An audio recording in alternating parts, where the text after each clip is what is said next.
Alors, bonjour à tous. Tout d'abord, je voudrais remercier les organisateurs pour ce colloque qui est, moi, je trouve particulièrement intéressant et très stimulant intellectuellement. Donc, je suis un peu longue, donc je vais rentrer dans le vif du sujet. Donc, l'hypothèse qui est proposée par Emmanuel Guy de l'existence d'une noblesse au Paléolithique repose en grande partie sur l'hypothèse d'un stockage à large échelle par les sociétés du Paléolithique récent. C'est même la clé de voûte du raisonnement, puisque c'est cette richesse accumulée par certains qui permettrait l'émergence des élites.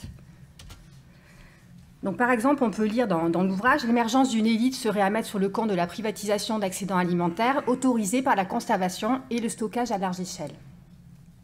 Plus loin, on lit « Ces comportements très nouveaux qui marquent le passage du Paléolithique moyen au Paléolithique récent, en même temps que l'arrivée des sapiens en Europe, pourraient renvoyer à une seule et même cause, celle d'une économie de subsistance différente, née de la maîtrise de techniques de conservation alimentaire et d'un stockage à grande échelle.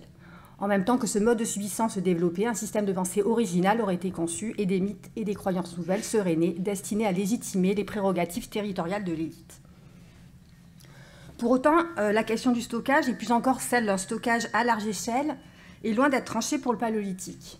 Premièrement, parce que les outils à notre disposition pour démontrer de telles pratiques sont rares, et que, deuxièmement, lorsque quelques indices se font jour, tout porte à croire que ce n'est en rien l'apanage des premiers sapiens en Europe.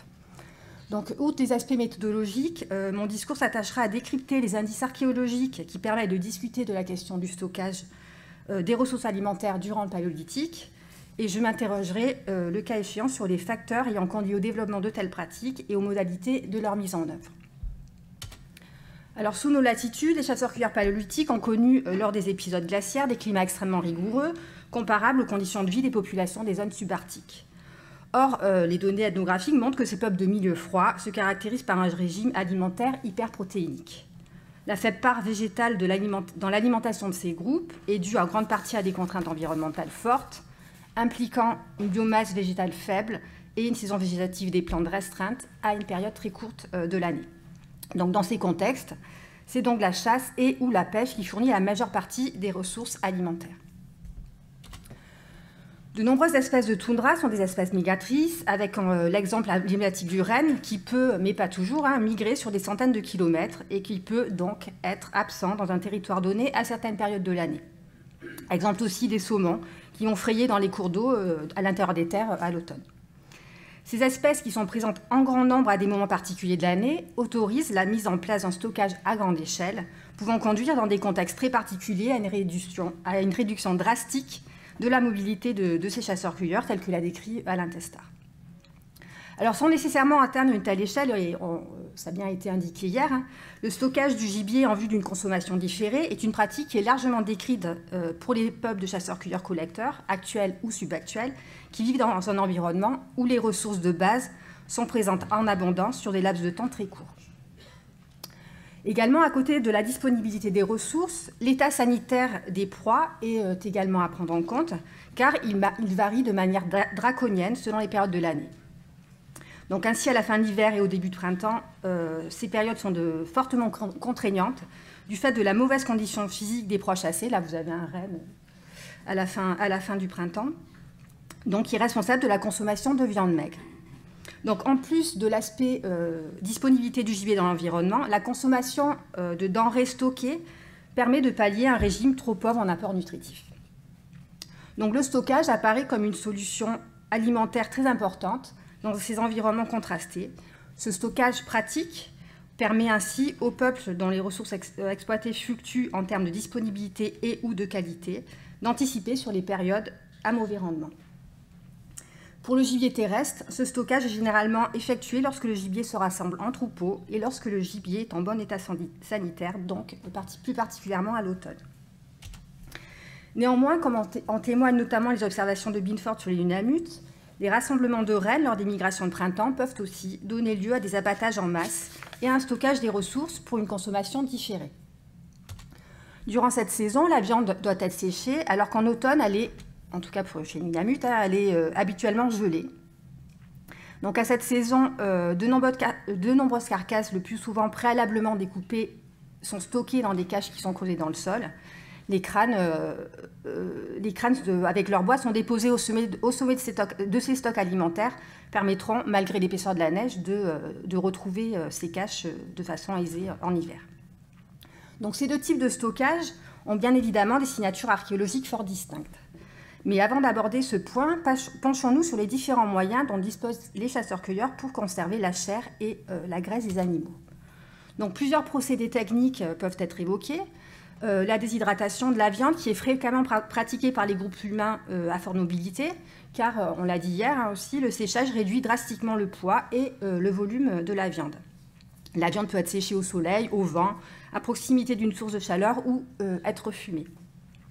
Donc ce procédé est un processus long qui nécessite la mise en œuvre d'étapes de boucherie précises, beaucoup plus contraignantes pour les mammifères terrestres que pour les poissons. Donc généralement pour les grands mammifères, on observe le prélèvement de masses musculaires d'un seul tenant, qui sont ensuite ces masses musculaires découpées en fines lanières. Pour la congélation, si l'on considère seulement les moyens traditionnels, ça peut se faire soit par dépôt de nourriture dans des caches creusées dans le permafrost, par immersion dans un lac, une rivière, sur des constructions surélevées, ou encore à même le sol gelé et on recouvre de pierres ces amas. La nourriture peut être également fermentée. Ce qui est intéressant, c'est que la fermentation conserve les propriétés nutritives de la viande tout en facilitant sa digestion sans qu'on ait recours à sa cuisson. L'usage de la fermentation est de fait fréquemment mentionné dans la littérature pour les contextes froids. Également, autre type de conservation, c'est la conservation par immersion dans la graisse, qui est également décrite en contexte ethnographique, et ensuite le salage qui, pour le paléolithique, là, c'est moins probable. Alors, quels moyens, en fait, pour identifier le stockage quand on passe à l'archéologie? Donc, ces différentes techniques de stockage ont potentiellement pu être pratiquées donc, durant le paléolithique. Ce qui est l'identification de cache, c'est indiscutablement un critère fort, mais ce type de structure est très rarement mis en évidence en contexte archéologique. Et en Europe occidentale tout au moins, les rares cas identifiés semblent généralement avoir eu des fonctions autres qu'alimentaires. Donc, puisque souvent ce sont des dépôts de silex, de bois de cervidés, etc. Donc pour des sociétés qui sont nomades, ces caches sont généralement situées à proximité des lieux de chasse et non sur les sites d'habitat, ce qui est bien sûr un handicap fort pour l'archéologue. Alors parallèlement à cet indice direct, la saison d'abattage est un argument qui est souvent mis en avant lorsqu'est évoquée l'hypothèse d'un stockage des ressources alimentaires. Ainsi, dans certains exemples, l'argumentaire repose sur la diversité des saisons d'abattage, qui est alors interprété comme un indice de sédentarité ou de semi-sédentarité, sous-entendant de fait un stockage des ressources alimentaires. Pour autant, le degré de résolution des sites paléolithiques étant faible, en particulier en grotte, il est délicat sur cette seule base de conclure à des occupations continues, et l'on peut bien sûr imaginer des occupations séparées dans le temps, comme on l'a évoqué également hier. Le stockage de viande peut résulter également de la conduite de chasse de grande ampleur sur les ongulés grégaires, en particulier durant leur migration, lorsqu'ils sont regroupés en grand nombre. Donc dans ce cas-là, ces grands rassemblements peuvent conduire à l'abattage d'un grand nombre d'individus, ce qui implique un stockage des ressources pour pouvoir récupérer justement cette abondance de ressources. Ici, donc, une saison ciblée sur les périodes de migration ainsi qu'un grand nombre d'animaux abattus sont les arguments retenus, mais là encore, selon le degré de résolution du site, ce marqueur peut poser problème, et notamment le nombre d'individus abattus. Le profil squelettique peut aussi être informatif. En effet, plus le nombre d'animaux abattus au cours d'un épisode de chasse est important, plus le choix des parties à transporter sur le site d'habitat va être dicté par des contingences nutritives, avec donc un abandon des parties les moins riches sur le site d'abattage, aboutissant sur les sites d'habitat à des courbes d'utilité positives, comme on peut le voir ici. Il a également été proposé que la récurrence des gestes de boucherie, notamment pour la récupération de la moelle osseuse, pouvait permettre d'identifier le stockage. Une consommation immédiate se traduirait en effet par un traitement au fur et à mesure de l'introduction des os sur le site et conduirait donc à une certaine hétérogénéité dans les gestes. En revanche, un traitement en masse d'éléments stockés se traduirait par une plus forte standardisation. Toutefois, l'hétérogénéité des gestes peut être en partie masquée si plusieurs bouchers traitent des carcasses, ce qui est facilement envisageable dans le cas d'un traitement d'un stock important. Et d'autre part, ce n'est pas parce que les gestes sont normés qu'il y a nécessairement stockage. Cette norme peut en effet renvoyer à des traditions culturelles. Alors, dernier marqueur, les stries de décharnement. Sur la base de l'orientation des stries de boucherie qui sont présentes sur les eaux charnues, Marie-Cécile Soulier et Jeanne Morin ont pu mettre en évidence des différences selon que la viande est prélevée pour être séchée. Donc là, c'est dans le cadre d'une expérimentation qui a été menée pour prélever pour la création de biltong. Donc on voit qu'on a beaucoup de stries longitudinales et relativement à ce qui est observé lorsque cette viande est prélevée, lorsque les portions sont préalablement bouillies. Là, c'était dans des observations ethnoarchéologiques réalisées par Abbé chez les Évinques. Alors, les expériences de boucherie qu'on a menées sur du cerf avec des outils paléolithiques viennent compléter ces observations puisqu'elles montrent que lorsque les carcasses sont décharnées sans avoir été cuites et dans l'objectif d'une consommation immédiate, les stries transversales, mais surtout les stries obliques sont prépondérantes et il y a très peu de stries longitudinales. Donc, en l'état actuel des données, l'abondance des stries longitudinales apparaît comme la signature la plus fiable pour la mise en évidence du stockage au paléolithique. Néanmoins, cet indice permet de détecter uniquement la déshydratation de la viande. Pour les autres techniques, il est beaucoup plus délicat de statuer, sauf à trouver des structures particulières, comme je l'ai évoqué tout à l'heure. Et quand on n'a pas ces structures, c'est les indices indirects dont je viens de parler qui doivent être mobilisés pour discuter de ces questions. Alors, en prenant en compte l'ensemble de ces indices, que peut-on dire sur la question du stockage alimentaire au paléolithique ? Alors, comme je travaille principalement sur le sud-ouest de la France, je vais axer mon propos sur sa terre géographique et m'interroger tout d'abord sur l'ancienneté de ces pratiques. Alors, longtemps assimilés à des chasseurs spécialisés sur le renne, les groupes magdaléniens, on le voit bien sur cette carte qui représente les grands gibiers chassés au magdalénien moyen et au magdalénien récent, ont su tirer profit des biotopes qui les entouraient en chassant des proies diversifiées dans des bassins comportant une biocénose variée. Donc, on le voit sur cette figure, les stries longitudinales sur les eaux charnues sont fréquentes, ce qui pourrait indiquer, si on se réfère aux données actualistes présentées préalablement, un prélèvement de la viande sous forme de filet, pouvant évoquer un stockage de la viande après séchage ou fumage. Alors à ce propos, le gisement des Églises est un exemple assez emblématique d'une halte de chasse au bouquetin qui correspond à plus de 98% du gibier chassé. Donc il y a du saumon, j'en parlais tout à l'heure, mais pour le gibier, c'est exclusivement le bouquetin. La saison de chasse est ciblée sur l'année. Le nombre important d'animaux abattus par rapport à la durée relativement courte de l'occupation plaide en faveur d'un abattage d'un nombre assez conséquent de bouquetins au cours d'un ou plusieurs épisodes de chasse. L'abondance des stries longitudinales qu'on voit par exemple ici sur le fémur s'accorde bien avec un prélèvement des filets destiné à une consommation ultérieure. Outre ceci, dans le sud-ouest de la France, peu de sites attestent de tels épisodes de chasse en masse. Fongaban, qui est un site en Gironde, semble en effet le seul autre exemple d'un site de boucherie primaire à proximité du lieu d'abattage. Ce site de plein air a livré une trentaine de carcasses de bison abattues durant la mauvaise saison. Alors, les surfaces sont très mal préservées, donc on ne peut rien dire sur les stries de boucherie et sur la façon dont a été prélevée la viande. En revanche, ce qu'on peut voir, c'est que les profils squelettiques montrent que les parties les plus riches nutritivement ont été transportées ailleurs. Donc, au regard du nombre de carcasses sur le site, la masse de viande devait être considérable et donc a pu fournir des réserves au groupe pendant plusieurs mois. Alors, qu'en est-il pour les débuts de l'Aurignacien ?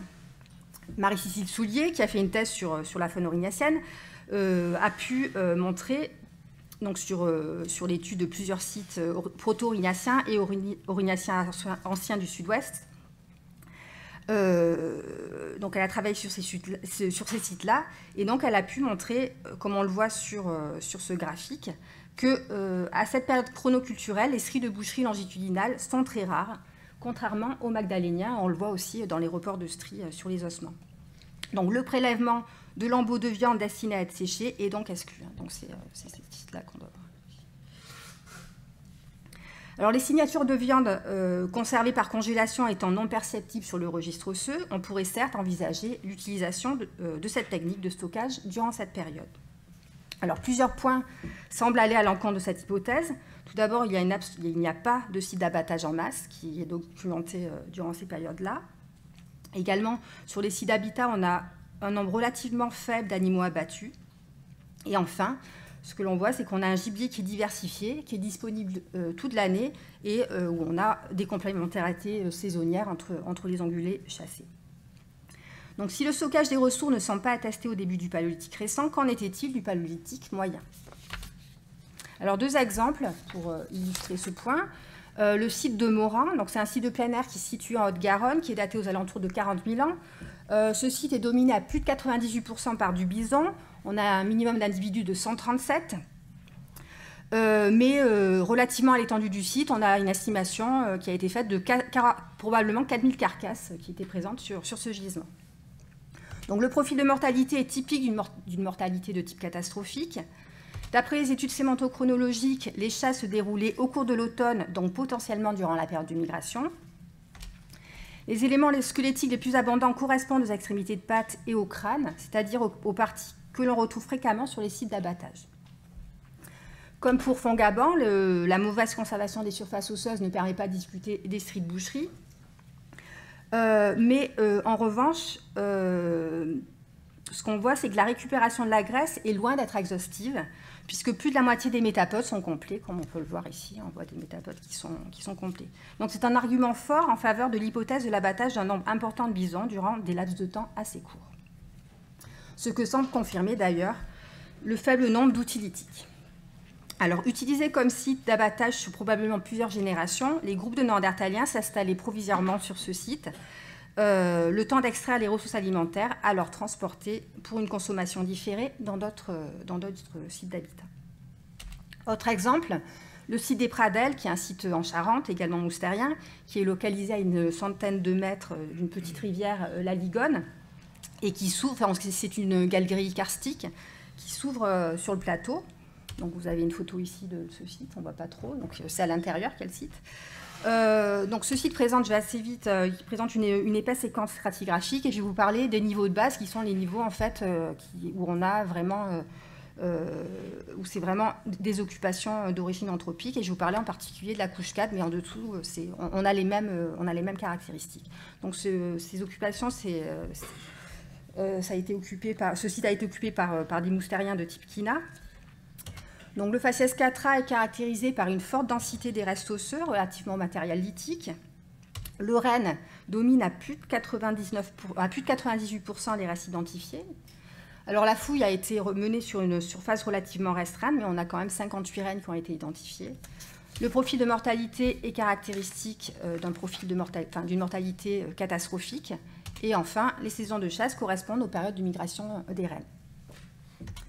Autre point, comme on peut le voir sur ce graphique, il existe une corrélation hautement significative entre l'abondance des éléments squelettiques et le volume de leur cavité médulaire, ce qui indique une introduction préférentielle des parties riches en moelle depuis le site d'abattage. Alors, les premières données qui ont été recueillies par Marie-Cécile Souillet, qui fait le relevé des stries, montrent que la présence de nombreuses stries longitudinales montre la présence de nombreuses stries longitudinales qui iraient dans le sens d'un prélèvement de morceaux de viande destinés à être séchés pour être consommés ultérieurement. Alors cette hypothèse est confortée par différents points. Donc on l'a vu, les saisons de chasse qui sont ciblées sur les périodes de migration, la faible durée des occupations qui est mise en évidence notamment par la forte proportion de matériaux exogènes, mais il y a d'autres arguments qui permettent de dire cela. Le nombre important de rennes chassées qui permet l'obtention d'une quantité considérable de ressources. Et enfin, la localisation des pradelles à un endroit stratégique pour mener des chasses saisonnières sur le renne. Donc, d'après le registre archéozoologique, il est indéniable que certaines techniques de stockage étaient connues en Europe occidentale, bien avant l'arrivée des premiers hommes modernes en Europe. Donc, dans le cas de Morin, le stockage des ressources alimentaires est inhérent à l'abondance des ressources à une saison particulière de l'année. En revanche, durant le moustérien Kina, le nord du bassin aquitain, avec sa biomasse réduite et les fortes fluctuations saisonnières du gibier, apparaît comme un environnement particulièrement contraignant. On est probablement durant l'événement d'Heinrich Schiess, auquel ont su faire face les groupes de Néandertaliens par la mise en place d'une économie reposant en partie sur l'utilisation intensive du renne à des moments clés de l'année. ces réserves alimentaires acquises de façon saisonnière, fournissant alors une part non négligeable des ressources alimentaires le restant de l'année.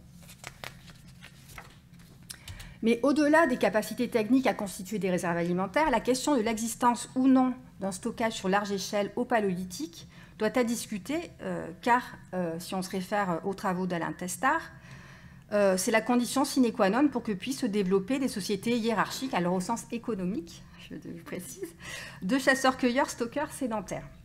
Alors cette question est particulièrement délicate à tester du fait de la parcimonie des indices archéologiques.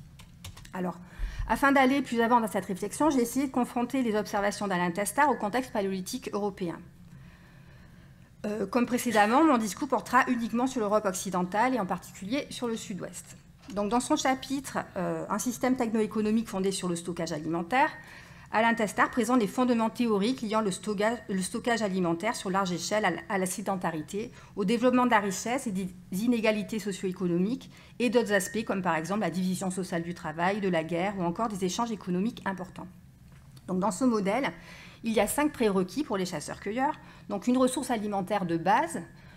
Cette ressource doit être uniquement saisonnière, elle doit être présente en abondance, récoltée en masse et il faut qu'il y ait un stockage de cette ressource sur une large échelle. Chez les chasseurs-cueilleurs, un système techno-économique fondé sur le stockage alimentaire ne peut donc a priori voir le jour que dans des contextes écologiques très particuliers. Par ailleurs, et ça a été bien dit aussi hier, tous les chasseurs-cueilleurs sédentaires ne sont pas des stockeurs. On peut avoir des chasseurs-cueilleurs sédentaires non stockeurs et de la même façon, ils distinguent bien les économies qui sont fondées vraiment sur le stockage de stockage saisonnier qui régule l'imprévisibilité de la production. Alors, au Paléolithique récent, quelles ressources seraient susceptibles de répondre aux prérequis écologiques de base pour le développement d'un tel système techno-économique? Alors, on pense notamment aux rennes. La première idée qui vient, c'est un anguillier qu'on considère le plus souvent migrateur, qui est grégaire et abondant durant les périodes glaciaires du Paléolithique. Donc, ça apparaît comme un candidat idéal. Mais qu'en est-il réellement? Donc le renne, je reviens sur cette carte à nouveau, le renne, on le voit, est loin d'être l'espèce principalement chassée dans le sud-ouest de la France.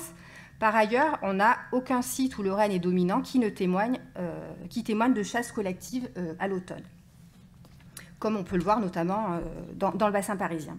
Alors plusieurs raisons à cela. Dans le sud de la France, des sites de plein air qui comportent des restes fauniques sur lesquels il est plus facile de détecter de tels épisodes de chasse sont rares.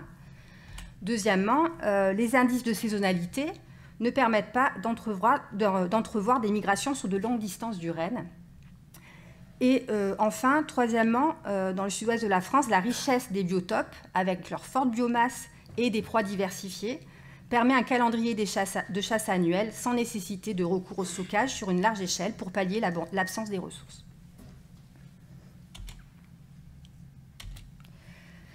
Les observations ethno-historiques montrent que même dans des environnements où le renne est vraiment la proie de base, le stockage des ressources alimentaires pour pallier les contraintes du climat ne les bouge jamais sur un stockage sur large échelle. Alors cette situation renvoie à ce que l'on observe dans ce que je vous ai présenté au Moustérienquina, dans le nord du bassin aquitain, puisque dans cet environnement particulièrement froid et contraignant, on voit que c'est vraiment le renne qui est l'alimentation de base. Le stockage des ressources alimentaires donc apparaît nécessaire. Ici, la technique de préservation de la viande et le séchage, probablement en lien avec la mobilité très importante des Moustérienquina. Alors, moins contraignante que la déshydratation et plus facile à mettre en œuvre, la congélation peut apparaître comme une technique de choix pour conserver des ressources alimentaires sur large échelle dans des environnements glaciaires, comme ceux prévalents durant le Paléolithique récent. Chez les populations nomades, je l'ai dit, les cages sont situées à proximité des territoires de chasse et sont donc particulièrement difficiles à retrouver en contexte paléolithique. Alors pour autant, si on accepte l'hypothèse de groupes sédentaires ou semi-sédentaires comme soutenu dans le modèle proposé par Alain Testard, ces caches doivent être de fait situées à proximité des sites d'habitat, voire même à l'intérieur du site, pour assurer le contrôle des stocks. Ni fosses ni structures élevées n'ont été identifiées sur les gros sites d'habitat, interprétés par Emmanuel comme des habitats pouvant appartenir aux élites. De plus, si effectivement on a une thésaurisation de surplus alimentaire par sa noblesse paléolithique, on devrait voir sur ces sites-là des segments de carcasses entiers, comme de ce type-là, on devra ce type d'assemblage, puisqu'on aurait forcément des parties, des segments squelettiques, des réserves qui ne sont pas exploitées. On devrait avoir ce type de structure, d'assemblage sur les grands sites d'habitat. Mais on peut se demander en fait si réellement la congélation est une technique propice à la mise en réserve sur le long terme des surplus alimentaires. Donc il est clair que la conservation de ces stocks sur des plateformes en hauteur ne peut être que saisonnier. En revanche, bien sûr, le stockage dans le permafrost est de fait plus pérenne. Et si les fosses qui sont présentes dans certains sites d'Europe centrale pourraient aller dans le sens d'un stockage sur le long terme, dans le sud-ouest de la France, l'absence de permafrost continue est un réel frein à une capitalisation de ces ressources au moyen de ce procédé. Donc, dans ce contexte environnemental, c'est la déshydratation de la viande qui pourrait donc être le seul procédé de stockage permettant le développement de sociétés de chasseurs-cueilleurs stockeurs sédentaires. Donc, la mise en évidence de stries de décharnement longitudinales à la fin du Paléolithique récent semble être un argument fort en faveur de l'emploi récurrent de ce procédé durant la période magdalénienne. Alors, en admettant que ce soit effectivement le cas, puisqu'on peut quand même se demander si cette façon de faire, ça ne peut pas être aussi lié à des choix culturels. Bon, en admettant que ce soit le cas, il faudra aller plus loin pour voir quel type de site présente ce type de traces et essayer de continuer pour avoir plus d'enregistrements. Donc, si on admet que c'est bien le cas, peut-on pour autant conclure que les sociétés magdaléniennes du sud-ouest de la France étaient des stockeurs sédentaires? Alors, contrairement aux végétaux et aux ressources ichthyophoniques, le travail de préparation du gibier nécessite un temps de travail qui est particulièrement long, qui rendrait, selon Alain Testard, économiquement peu viable la pratique sur large échelle du stockage de ce type de ressources.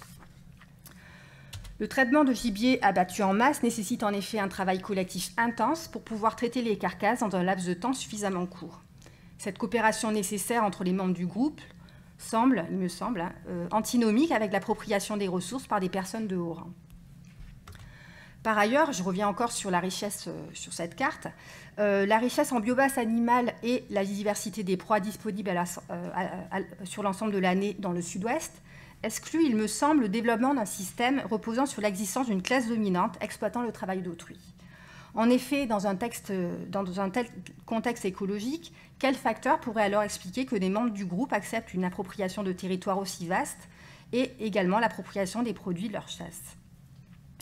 Comme l'indique Alain Testard, chez les chasseurs-cueilleurs nomades, la flexibilité de l'organisation sociale ne permet pas à l'exploitation de dépasser les limites de ce qui est jugé tolérable. Sinon, les exploités vont s'établir ailleurs, le groupe se scinde. Rien de plus aisé dans le sud-ouest de la France, aux multiples vallées riches en gibier et en abris. D'ailleurs, Alain Testard ne signale aucun système fondé sur le stockage de la viande de gibier, si ce n'est quelques rares cas dans les régions arctiques, sans doute en raison de la possibilité de congélation, mais qu'on a vu qu'on ne pouvait pas utiliser dans le sud-ouest de la France. Alors, quid de l'exploitation des ressources aquatiques? Juste un mot, puisque Jean-Marc va en parler largement dans sa communication, mais juste un mot par rapport au stockage. Donc, du fait de la transgression marine, donc il est particulièrement délicat de discuter du système techno-économique, du système économique des groupes magdaléniens de la Franche côtière. Néanmoins, il y a le site de Santa Catalina, qui est dans la corniche cantabrique, qui offre une fenêtre remarquable sur cet environnement. Donc, ce site était situé à environ 5 km du littoral du rang magdalénien. On voit que ce site, si on regarde les assemblages phoniques, on s'aperçoit que le spectre est loin d'être spécialisé. On a à la fois, le spectre est très éclectique, on a à la fois des espèces chassées ou pêchées, avec la présence de gros ongulés terrestres, de mammifères et oiseaux marins, donc ici du grand pingouin qui est représenté, ainsi des mollusques, ainsi que plusieurs dizaines d'espèces différentes de poissons. En outre, aucun indice ne montre un stockage sur large échelle de ces ressources. Alors on pourrait certes objecter que le site est situé à 5 km à l'intérieur des terres et qu'il n'est donc pas représentatif de l'économie littorale qui pouvait se développer à l'époque. Alors oui, on peut dire ça, mais en fait, l'abondance des ressources marines indique que ces groupes avaient néanmoins accès au littoral, invalidant, à mon sens, l'hypothèse d'une appropriation de ces zones par une élite dominante.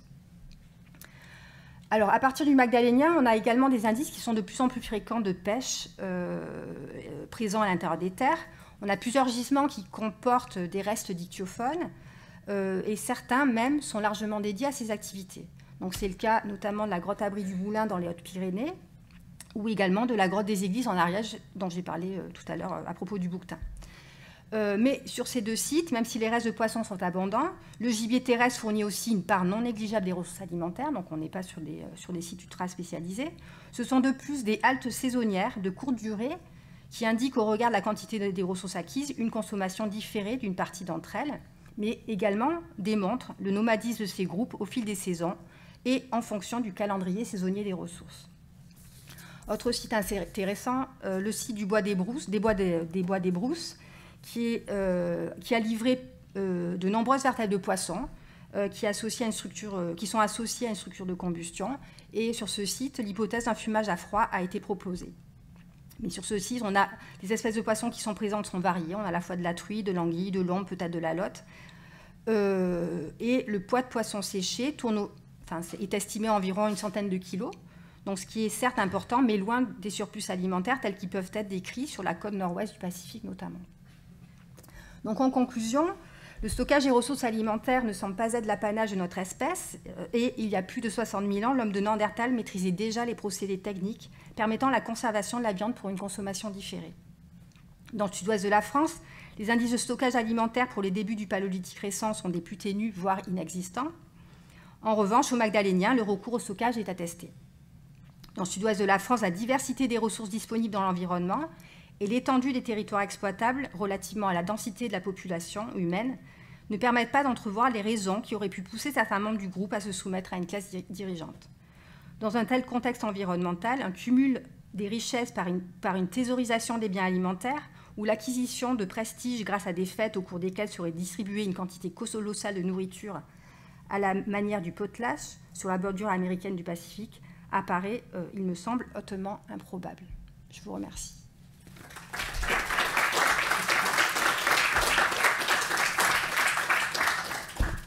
Merci Sandrine.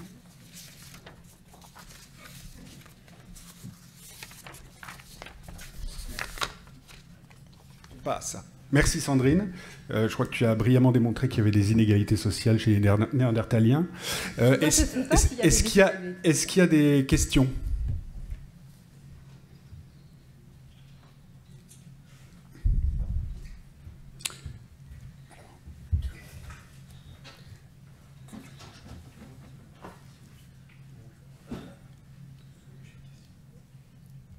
Vas-y, allume. À un moment, à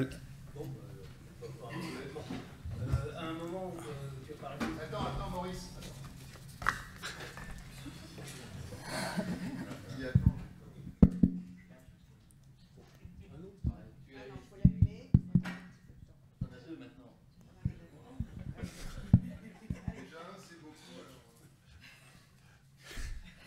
À un moment, tu as parlé des tueries en masse qui ne pouvaient pas être, de Rennes d'ailleurs je pense, qui ne pouvaient pas être mis en stockés et donc qui n'allaient pas dans le sens d'une élite. Mais il y a un moyen, quand il y a beaucoup, quand il y a des stockages, des mises à mort en masse, pour les traiter, c'est l'esclavage. En Côte-Nord-Ouest, c'est ce qu'ils font. En Côte-Nord-Ouest, l'esclavage. Oui. L'esclavage est le moyen merveilleux pour traiter en masse de la viande et du poisson rapidement. Et donc, ça explique en partie, d'ailleurs, l'élitisme qu'il y a sur la côte nord-ouest. Parle dans le micro, Maurice. Bien. Mais parle maintenant. Oui, et donc, le problème est en fait un problème, comme toujours, un problème social. C'est pourquoi est-ce qu'il n'y a pas d'esclavage là, alors qu'il y en a sur la côte nord-ouest. Voilà. Bon, après, moi, là, je parle plutôt de coopération. Ouais, pardon. Là, je parle plutôt de coopération. En fait, c'est vrai, c'est pour ça que l'esclavage, comment le mettre en évidence, j'en sais rien, quoi. Voilà. Donc c'est vrai que je parle de coopération entre membres du groupe pour arriver à justement traiter cette masse de ressources dans un temps court, surtout à l'automne, quoi. Oui, mais c'est ce qui se passe justement sur la côte nord-ouest, c'est que l'esclavage est utilisé en masse pour traiter rapidement. Mais il n'y a pas d'esclavage au paléolithique, enfin je sais pas. Ah, c'est la question qu'on se pose. Ok, là ça ne me concerne pas. Enfin, en tout cas, Est-ce que la démographie aurait permis des esclaves en suffisamment grand nombre pour... On a une population qui est... Alors moi je ne suis pas spécialiste de la paléodémographie paléolithique, c'est extrêmement compliqué. Hein. Certaines personnes ont essayé, donc il y a des estimations qui sont faites. Je pense que c'est quand même des populations même, qui sont encore très très réduites, quoi.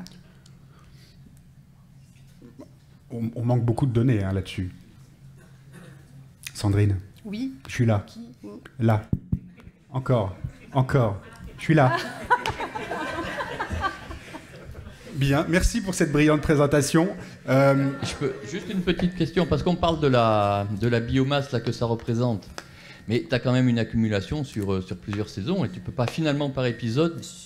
Alors ça dépend des sites, tu vois, alors là, sur quel site on parle? Tu parles des sites je parle en général. Il y en a, par exemple, les églises, c'est un épisode? Non, c'est pas un épisode. C'est pas un épisode. Non. Les Pradelles non plus. Non, alors, je pars. Vas-y. Donc sur les églises, c'est sans doute pas un épisode, mais en tout cas, quand on croise à la fois les données sur lithique et sur la faune par rapport à la quantité de matériel, par rapport à la fois phonique et lithique, et en croisant aussi les différentes données que je vous ai montrées sur les données indirectes, on est sur des épisodes qui sont courts et où on a beaucoup d'individus qui ont été abattus. Alors combien, on ne sait pas. Combien il y a d'épisodes, non. Mais en tout cas, c'est la même chose au Pradel. Oui. En tout cas, le faciès catra, c'est Non, mais je suis bien d'accord. Mais par exemple, si tu as 1000 bisons, est-ce que tu peux dire c'est une fois 1000 bisons ou c'est 10 ans de suite sans bisons? C'est pas du tout la même chose. Non, bien sûr. On est d'accord là-dessus. Oui, on est d'accord. Okay. On est d'accord. Pourquoi je vous fais rire? Bien sûr, oui. Non, mais si tu veux, c'est... Je sais pas le nombre qu'il y a. Non, mais je pense qu'on parle de la même chose. Ce qui est sûr, c'est que sur ces sites que j'ai présentés, il y a il y a de fortes présomptions pour qu'il y ait un nombre conséquent au sein d'un même épisode de chasse d'un nombre d'animaux abattus. Oui, après, combien te dire? Oui, c'est ça, c'est qu'après, on ne sait pas trop... Non, mais c'est la question de Momo, c'est quel ordre de grandeur, c'est-à-dire quelle taille de groupe il faut pour traiter le nombre d'animaux dans un temps raisonnable. Et si tu veux, ce n'est pas du tout le même raisonnement selon si tu as 50 bestioles abattues ou si tu en as 500. C'est pour ça que tu n'as pas la résolution. C'est la question que je voulais te poser. C'est le problème du paléolithique, je n'ai pas la résolution. En tout cas, les indices directs, maintenant, grâce au stries de boucherie, montrent qu'on a un prélèvement pour une consommation différée. Oui. Après, dire qu'elle est en masse ou non, je ne sais pas. Mais moi, je pense plutôt que ce n'est pas en masse par rapport à ce qu'on peut observer, quoi. Jean-Marc. J'étais parti pour parler d'autre chose, mais du coup, je vais prolonger sur cette discussion-là. C'est vrai que, comme tu dis, voilà, est-ce que c'est une fois 1000, 10 fois 100 on ne sait pas trop. Maintenant, ça reste des sites saisonniers spécialisés avec prélèvement pour consommation différée. Et c'est vrai que ce profil-là, ça colle pas trop avec l'idée d'une accumulation au cours de, je sais pas, 500 épisodes distincts où on aurait abattu un bison à chaque fois. Ça paraît quand même très peu probable que ce cumul d'épisodes ait finalement abouti à un profil aussi homogène, aussi unique, etc. Après, oui, effectivement, entre une fois 1000 et 10 fois 100, on peut pas choisir. Et sinon, je vais juste ajouter un point sur cette dernière dia, sur le cas de Bois des Brousses, parce que ça renvoie à un problème plus général. Moi, je serais encore plus critique que toi sur ce cas-là. J'étais très content de cette publication, parce que je me disais, enfin une structure de fumage de poissons au paléolithique.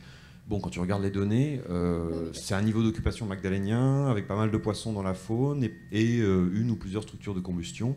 Maintenant, la lecture comme structure de fumage, oui, pourquoi pas, ou pas. Enfin, c'est assez indécidable, quoi. Et ça renvoie effectivement au problème de la grande discrétion de ces structures-là, pour lesquelles, à mon avis, on n'a aucun cas vraiment probant même pas celui-là, qui pourtant paraissait le plus favorable au départ.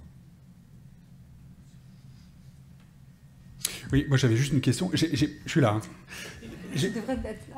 J'ai pas bien compris pourquoi j'ai eu l'impression que tu balayais l'idée d'une congélation, même si tu veux, même saisonnière. Pourquoi non, pardon, je te coupe. Non, vas-y. Non, je la balais pas en fait. Il me semble que je la balais pas. C'est juste par rapport à un stockage sur vraiment le long terme, puisque je suppose que si tu fais du stockage pour thésauriser, tu veux le garder sur plusieurs années. Autrement, je n'ai pas l'intérêt, parce que tu veux accumuler. Oui, moi, c'est pas forcément la perception que j'ai sur la côte nord-ouest. Elle est où, Marie? Alors, je ne sais pas, moi, c'est comme ça que je l'interprète, je ne connais pas forcément. Oui, c'est sur la saison. Hein. Oui, c'est pas sur plusieurs années, c'est sur... Ils ne conservent pas dans le permafrost. Il y avait des pénuries hivernales. Non. C'était une observation, c'était du fumage, c'est ça, séchage, et aussi l'immersion dans la graisse du dachon. Avec des descriptions de pénuries hivernales extrêmement sévères. Oui, il y avait aussi, les baies étaient conservées dans de la graisse du lachon, et puis sinon les poissons étaient séchés, soit fumés ou séchés au vent. Et le consomment dans l'année, mais ils les consomment dans l'hiver. Parce qu'il y a du potelage, alors, parce qu'il y a ces grandes. Non, je pense qu'il devait y avoir je sais pas, même au paléolithique, peut-être une régularisation des stocks par rapport à la consommation. Il y a la congélation, mais il y a aussi, ce que je montrais, c'est aussi l'environnement tardiglaciaire, quoi. C'est qu'on n'a pas du tout comme... Alors là, je dis là, mais il me semble, ce qui est présenté pour la côte nord-ouest, c'est vraiment une économie qui est basée sur le poisson, ce qui n'est pas du tout le cas, en fait. Pas sur la viande, non. Ce qui n'est pas du tout le cas ici du tardiglaciaire. Et même au niveau des ongulés, on voit que c'est très diversifié et qu'on n'a pas, c'est pas le renne qui fournissait, sauf peut-être en Dordogne et dans le Quercy, mais dans les autres provinces géographiques, on a quelque chose qui est très très éclectique. Donc il me semble pas que ça rentre dans le modèle nord-ouest, quoi. Voilà. Bien, on va passer à la communication suivante, celle de Luc Moreau. Ah, pas de chance. Comment sortir? Est-ce qu'il y a encore une question pour Sandrine, tant qu'elle est là? Non. Bon. Oui. Une simple question technique sur la... Bonjour. Une simple question technique sur la fermentation. Je n'ai pas compris comment on peut stocker de la viande par fermentation. C'est stocké dans donc c'est soit stocké dans des outres, soit, alors je sais pas, je connais pas exactement, je me suis pas trop penchée sur la question. Je sais que on peut aussi mettre dans le sol des aliments pendant plusieurs mois, voire plusieurs années. Il y a par exemple, il y a le kipiac, ou je sais plus si c'est ce nom exact. Voilà, on met du mergule dans un phoque et ce phoque va être mis pendant plusieurs années dans le sol et ça va être consommé comme ça. Donc on a l'impression que ce qui est fermenté n'est pas consommable, mais c'est pas le cas, quoi. Je pense qu'il y a beaucoup d'exemples dans les peuples de l'Arctique où on consomme vraiment cette viande faisandée. Et ce qui est intéressant, ce que je disais, c'est que cette viande faisandée, elle est modifiée d'un point de vue chimique et elle est beaucoup plus facile à digérer que la viande crue, et donc ça peut être aussi très intéressant quand on a peu de combustible disponible, quoi. Voilà. Une dernière question. À un moment donné, du coup, vous avez parlé des facteurs, de facteurs extérieurs qui auraient du coup amené et entraîné des groupes à se hiérarchiser. Et du coup, à un moment donné, ça m'a semblé être un peu le propos abordé. Et du coup, justement, je me posais la question, quels seraient ces facteurs? Est-ce que c'est des facteurs environnementaux, donc qui sont des facteurs, les conditions objectives, justement, qui amènent ces groupes à se hiérarchiser? Ou est-ce que c'est des facteurs internes au groupe, du coup, qui les amènent du coup à se hiérarchiser, à créer, comme vous l'avez dit à un moment donné, cette noblesse paléolithique? C'était un peu la question. Alors, en fait, je vais l'expliquer, justement, je ne pense pas ça, en tout cas pas d'un point de vue économique. C'était vraiment en partant, en fait, de l'ouvrage d'Emmanuel Guy que j'ai essayé de tester à partir des indices archéologiques. Voilà, j'ai essayé de faire ça. Voilà. Mais j'arrive aux conclusions que je ne pensais pas, quoi, en tout cas. Voilà. Donc, je n'ai pas été forcément claire. Vous n'étiez sans doute pas là hier, je pense. Ah bon? Ah d'accord, autant pour moi. En fait, l'idée, on est plutôt en train d'essayer de voir si l'hypothèse qu'il a proposée, hein, donc d'établir une relation entre l'environnement, la saisonnalité et en particulier les phases d'abondance et de pénurie, aurait été susceptible de coïncider avec ce qui se passait au Paléolithique, donc des facteurs économiques extérieurs. Désolé pour ce malentendu. Luc, c'est à toi.